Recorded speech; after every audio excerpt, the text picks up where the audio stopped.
Here is the 2024 BMW M340i sedan in mineral white metallic over mocha Vareneska leather.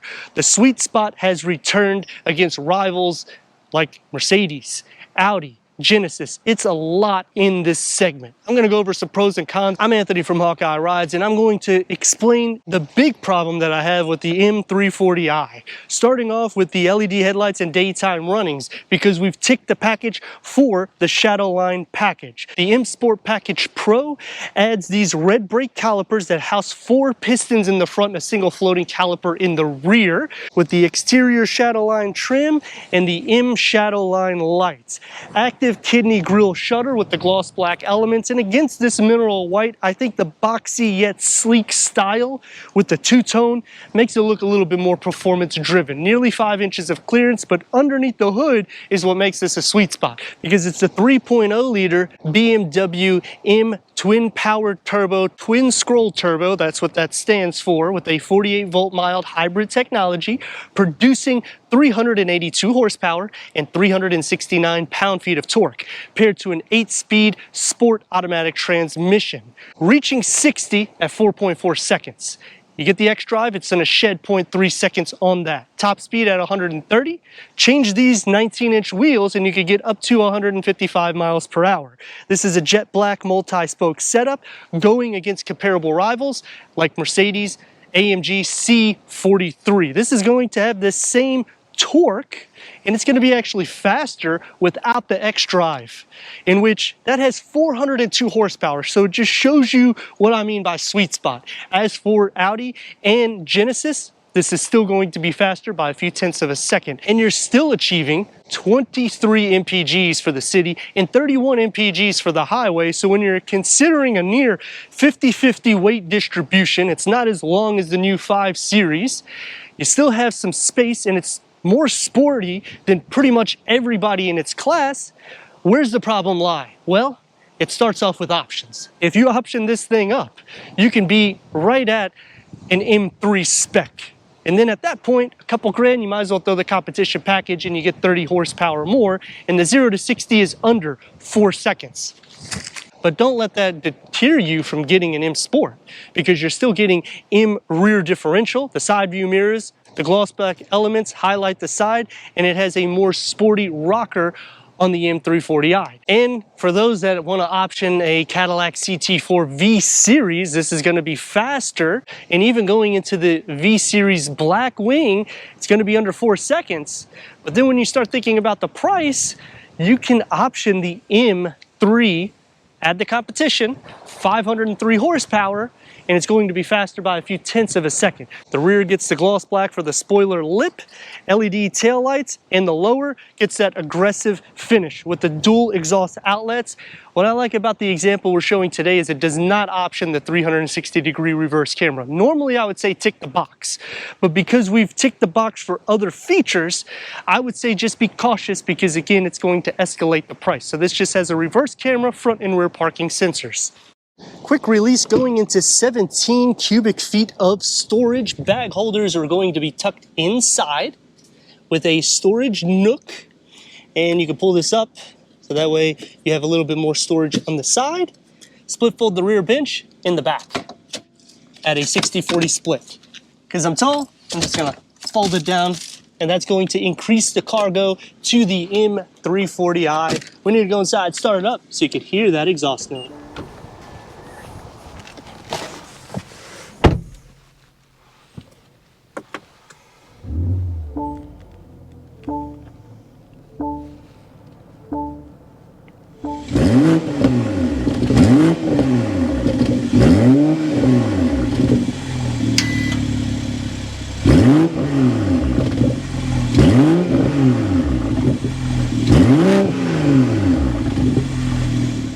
Way power seat adjustment, heated front seats, manual cushion extensions, memory for the driver. Driver focused dashboard setup with the wood inlay satin aluminum on the lower trim, heads-up display, and the 2-screen 1-panel layout with Apple CarPlay, Android Auto, Sirius XM, AM, FM, streaming Bluetooth audio. This is the iDrive 8.5. throw it into reverse, and we have a reverse camera with front and rear parking sensors. Going down into the wood inlays that open up to a wireless charging pad, the BMW digital key, the BMW M340i key, the rocker that was implemented last year. Satin aluminum is going to brush around it with ambient lighting that is going to contour around everything as well. Leather wrapped steering wheel, 3-spoke, heated, multi-function. The paddle shifts and the gauge cluster can go through an array of different content for the driver, including the turn-by-turn navigation and your sound system. You can change the layout of the screen, and the same thing for the large heads-up display.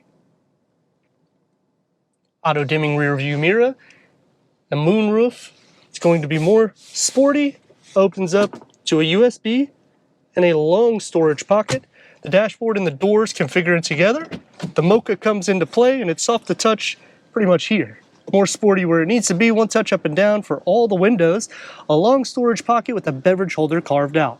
Backseat headroom and leg room. Even with me driving over 6 foot tall, I still have a little bit of leg space. No storage behind any of the front seats. Third climate control, air vents, USB ports, cup holders, and an armrest. And the door panel of the same materials that's found in the front. The ambient lighting, and almost the same size as the front for storage, just a larger beverage holder. The floor not being flat makes it a little tough for somebody tall. You'll have to pick your feet up. Rails are pushed up enough. So you'll be sharing a touch of feet space. Butt and shoulder space, a lot more so, especially if the seat is behind or pushed back, it's going to be tight. Sitting into the center though, it's carved out. You don't have an issue over 6 foot tall. 4.4 seconds. We're going to see if we have enough runway here, but we're going to see that near 50-50 weight distribution. Here we go.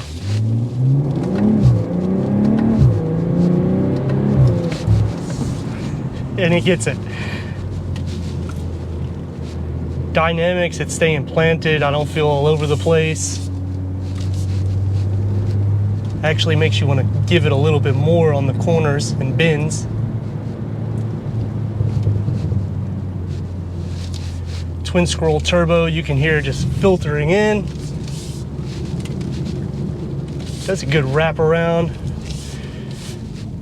Since you already saw the 0 to 60, we're just gonna go rolling start.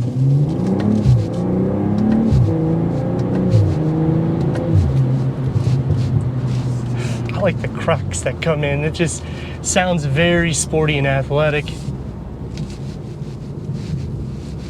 Visibility's good.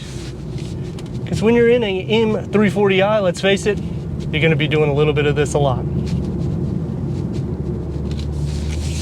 On the exit,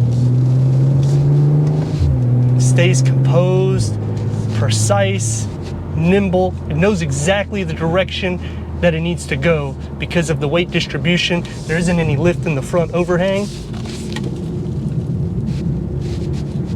And you can stay pinned, which just makes it more of a fun drive. That's why it's a sweet spot, but it is going to take me to some pros and cons.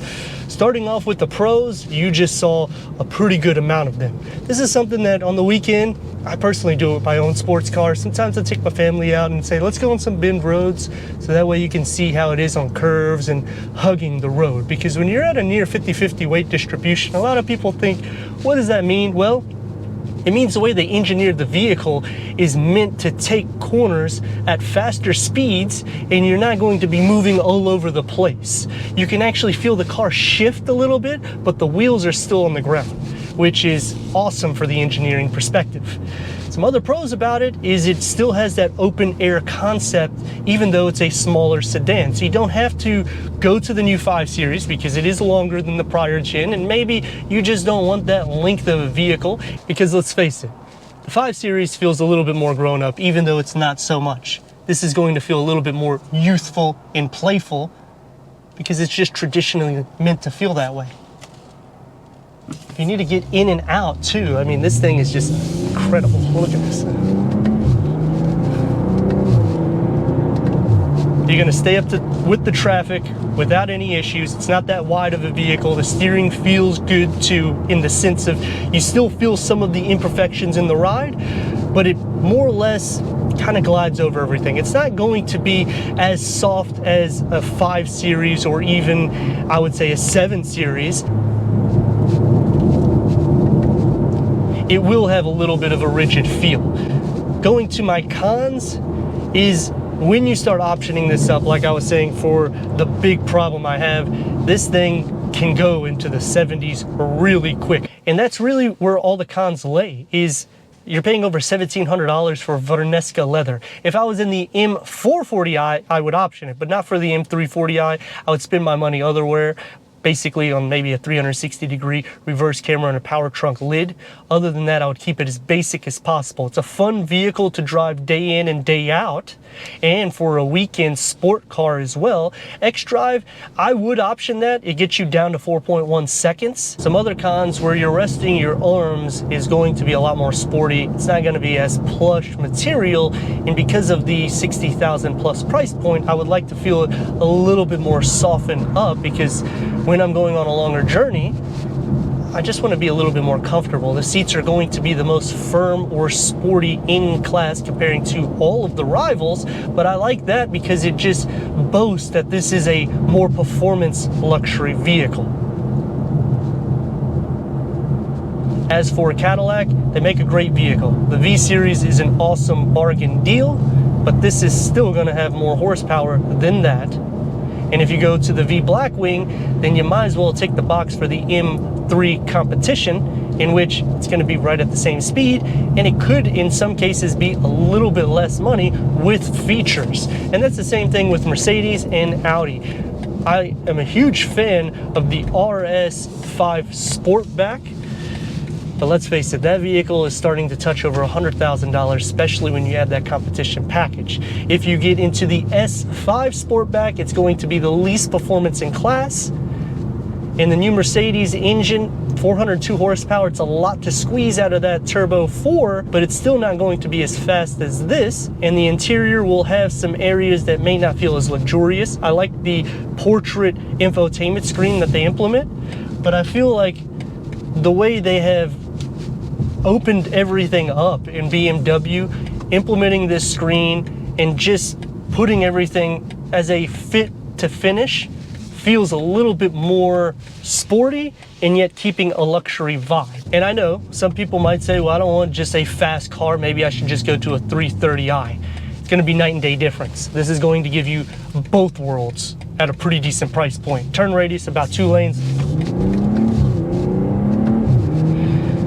You're not going to get that exhaust filter in either at a 330i. But let me know your thoughts in the comments. And if you're new to the channel, consider subscribing. Check out the next video, merchandise, website, and Instagram. Leave a comment and a like. And I'd like to thank BMW of Wesley Chapel for giving us this 2024 BMW M340i for our car review.